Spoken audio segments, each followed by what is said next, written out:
Today we're going to be making cornbread. We're going to do it from start to finish. Danny is going to choose the corn, then I'm going to grind it, and then we're going to make cornbread. And this is all from Danny corn.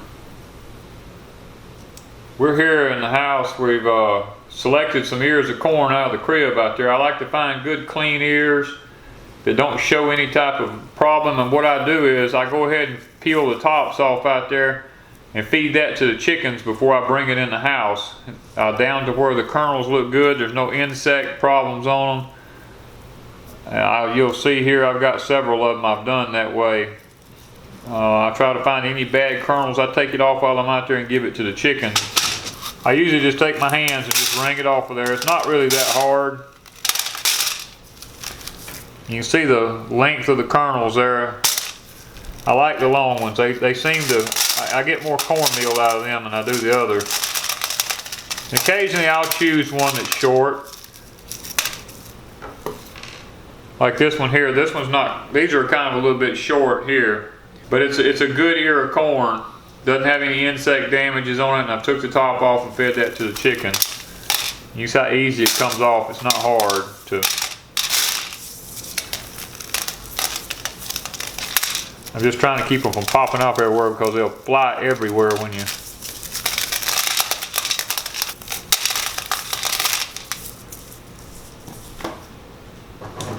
Alright, and then I like to mix a little bit of variety in with my cornmeal. I like to have different colors. On this red one here, you see how when we do our cornmeal, sometimes I just go ahead and take my finger and run it down like that. It makes it a little bit easier to get them off. That way when you've got somewhere for it to fold, and it comes off real easy.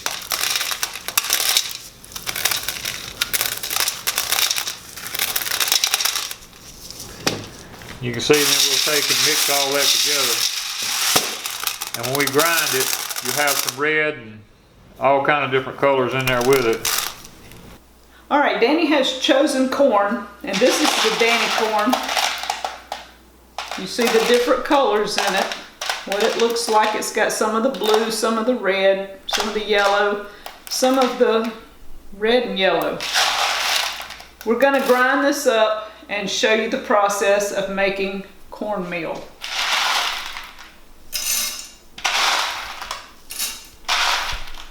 I try not to put too much in here at a time till I can get it going. Danny's got the gears on the back loosened up some. It'll take us several times to get this into cornmeal and grit.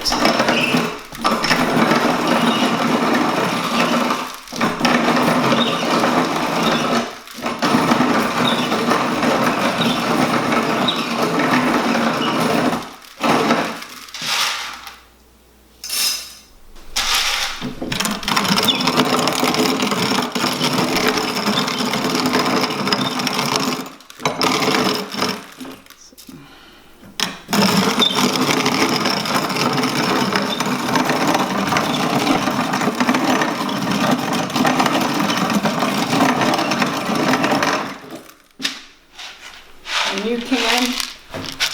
you see the color of the corn? You've got blue, all the pretty colors. I try not to fill it up too much because if kernels get in there and get stuck, it's harder to handle.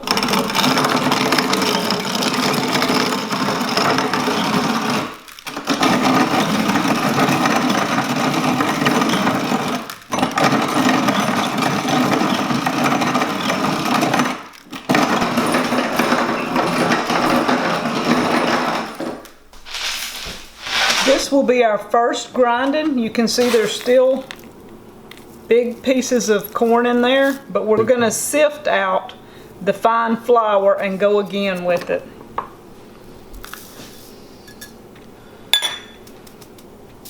As you can see, the meal will fall through the cracks. This will have to be done 3 or 4 times in order to grind most of it down into flour, but this corn is pretty tough, and the first time you have to do pretty big chunks or you won't be able to do that.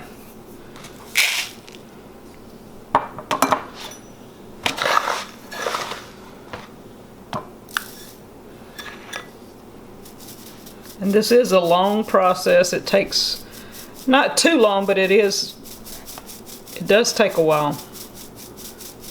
Yeah, it really makes you appreciate your ancestors and what they had to go through in order. I mean, you see right now maybe a teaspoon of flour or cornmeal.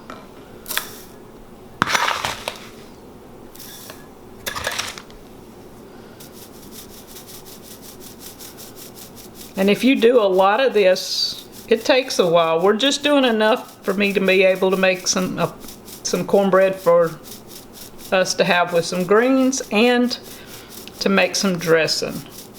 So we need about, I think, 1.5 cups of meal. All right, as you can see, the first time we ground it, we have about a 1/4 cup of ground meal.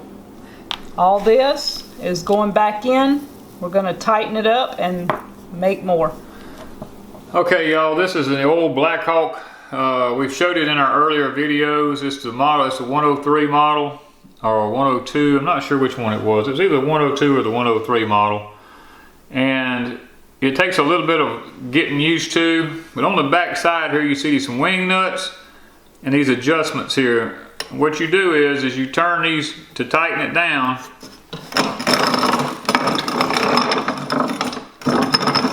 You don't want to go too tight, too fast, because if you do, you won't be able to turn it. And I'm just going to put a little bit in here. I always do a little bit to test it with, just to kind of see where we've got it.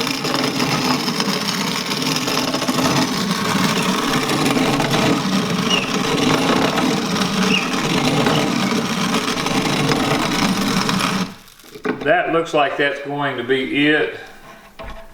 And I'm gonna let Wanda have, she has to turn it because of my neck, but I usually like to get it set.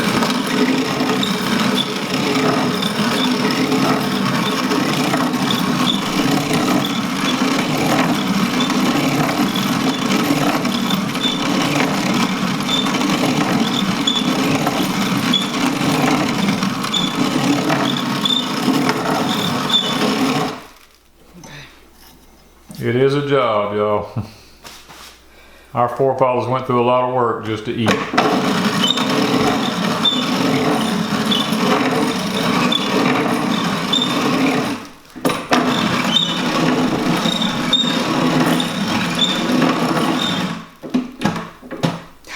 Very hard to turn.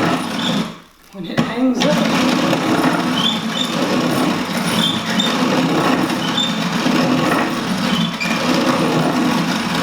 Makes you appreciate electricity. This is the second time we've ground it, and you can see it's looking more like a powder. So most of this will turn into cornmeal. The rest will be grits, and we may run it one more time.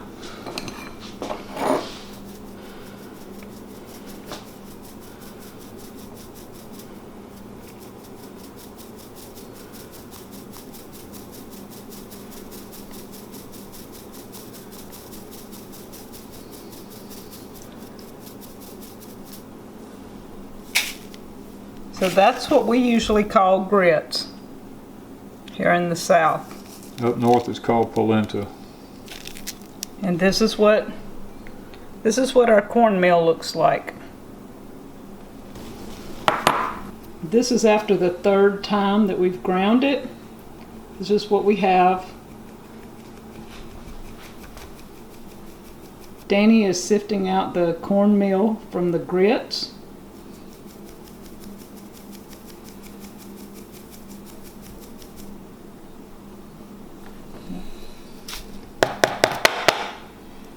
All right, here we have approximately about 1.5 cups of cornmeal. This is the grits that are coming out of it the 3rd time. And these are grits from the other day that we only ground twice. So the size of the grits are a little bit different. These on the right are smaller than the ones that we did only 2 times. As you can see, the The color of Danny's corn, whether it was blue, red, yellow, red and yellow streaked, it all comes out yellow looking. And there's two different kinds of corn. There's white corn and yellow corn. This just is the yellow corn. We have yellow grits and the yellow cornmeal. We have about 1.5 cups of cornmeal,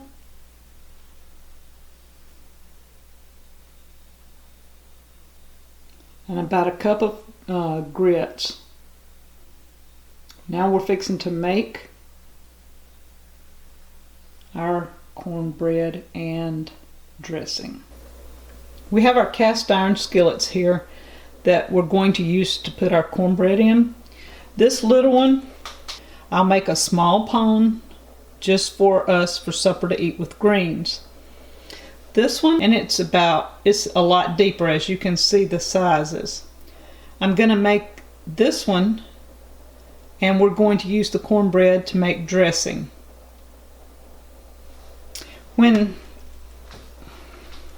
This is my 8 divided cast iron pan that I use as a triangular shape. Lots of times I make up a big batch, I pour it in these and cook them, and I can take and put these 8 into a Ziploc bag, well, usually 6 in a Ziploc, and we can eat on those for a couple more days. That way I only make cornbread one time. That saves electricity.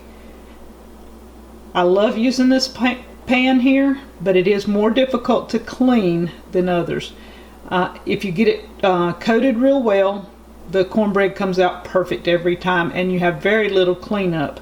If you do not get a good coating on it before you put it in the oven, you will have more residue, I guess, to clean off. But this is an excellent pan if there's only a couple of you and you want to have extra and keep it for a couple of days.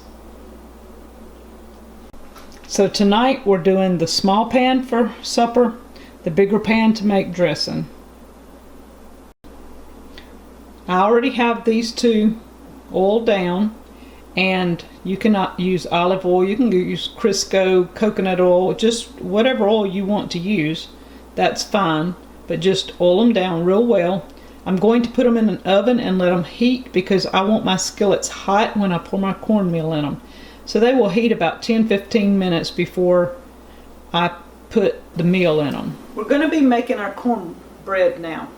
I'm going to mix up 1 small pan and 1 medium pan. So every time I do my small pan, I have a 1/2 cup. This is a stainless measuring cup that I use. That usually does the small one. The large one takes about 1 cup. So what I'm doing is measuring out my Danny corn.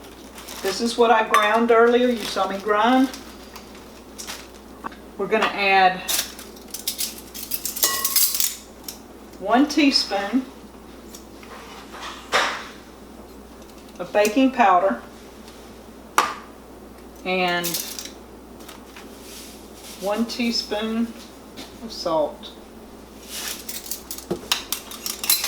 Then, because somebody I know likes a little bit of sugar, we're going to sprinkle a touch of sugar on it.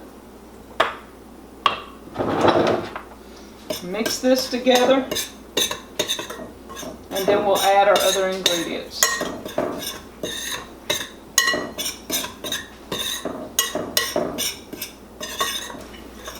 Alright, we have our 2 pans. I've taken them out of the oven. I'm going to give this a quick stir, and I'm going to put some in here.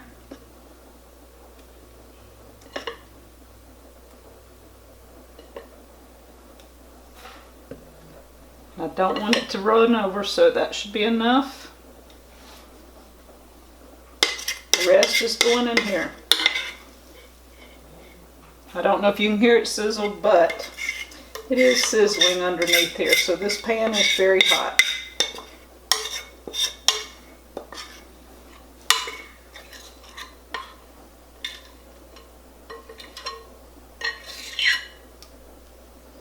And we're gonna put these back in the oven for about 20 to 30 minutes. I'll check it at 20 minutes. Sometimes it's ready, sometimes it may take a little longer. The small one has been in the oven for a little over 25 minutes, and I browned the top a little bit. It came out fine. That's going to be supper. The other one has been in almost 30 minutes, and I'm browning the top now. And you see, all I have to do is wipe this out, so it's perfect. Let me get the other one. All right, I have the second one. As you can see, looks fine. And it just dumped out. You see the bottom? A little bit browner than the other one, but that's what you want. You want your bread to look pretty and brown on the bottom. And I could have browned it a little more on top, but I'm fixing to be making dressing with this one. So all I needed was for it to look like this.